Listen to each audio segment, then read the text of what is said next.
just always have loved outdoors since I was a little kid.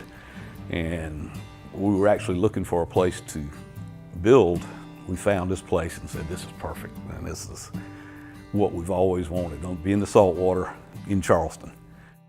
We go crabbing, fishing, hunting. I have the hunting rights to the land right up the road, and so I've been hunting here ever since we moved here.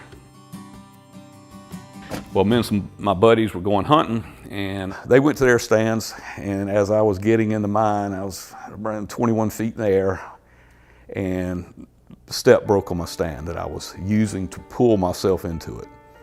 And so I fell backwards 21 feet, landed on top of my rifle on the ground. First thing I did when I woke up on the ground is I wiggled my toes. And I was like, thank God I'm not paralyzed. But man, was I in pain. I was on the phone and my cell phone rang, and it was Steve. And I didn't answer it because I was on the other phone, and I figured he was bored because sometimes he gets bored when he's in the tree stand and he'll call and just chat for a few minutes. I noticed he left me a voicemail, which was very unusual. So as soon as I hung up the home phone, like, I don't know, a minute or two at the most later, I listened to the voicemail, and all it said was, Nat, help. So I just got my keys and ran out the door. And finally got 911. The dispatcher said, I'm back in the woods. I've fallen out of a tree stand and I'm hurt bad. And he goes, well, I got you pinged. We can come get you. I said, no, you don't understand. I'm back in the woods. You're not gonna find me. I said, call my wife. She knows exactly where I'm at. So when I found him, he was on the ground, and I did think he was dead. And thankfully, after a minute or so, he talked, but it was hard for him to talk because it was hard for him to breathe or move or anything because the pain was so bad. You know, they knew I was broke up pretty good, and they said, we're gonna take you to MUSC by helicopter.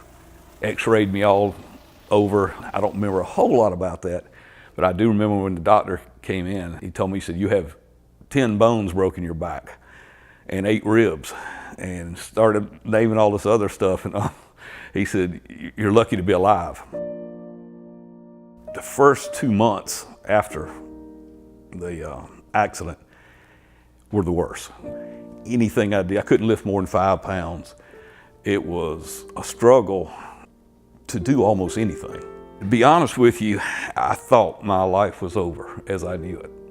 And that put me in a dark place for a while.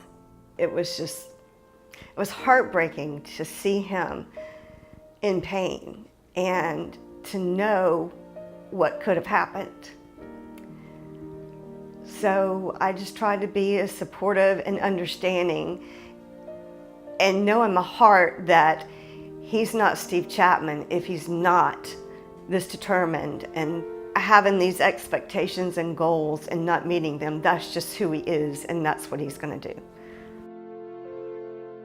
So traumatic injuries can be a life-changing event for people. These are things that are typically unexpected and are really, really impactful on people's physical health. That can really impact their mental health, as you can imagine, as well. That's where we come in, and we just want to help to make sure that they do well following their physical recovery. We want them to have a good emotional recovery as well. I know you were in the hospital not too long ago, and so I'm just calling you today to check in on you and kind of see how things have been going. They called and said they were with the Trauma, Resilience, and Recovery Department at MUSC.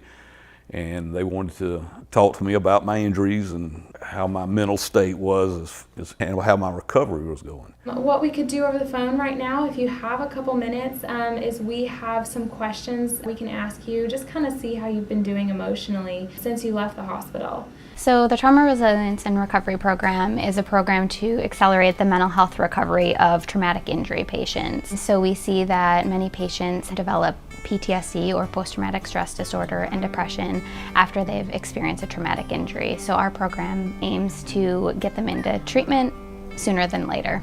She said, you probably have some PTSD. Would you like to talk? And I said, well, sure. She said, what we'll do is we'll set up this teleconferencing so that, we can see eye to eye, or either you can come here.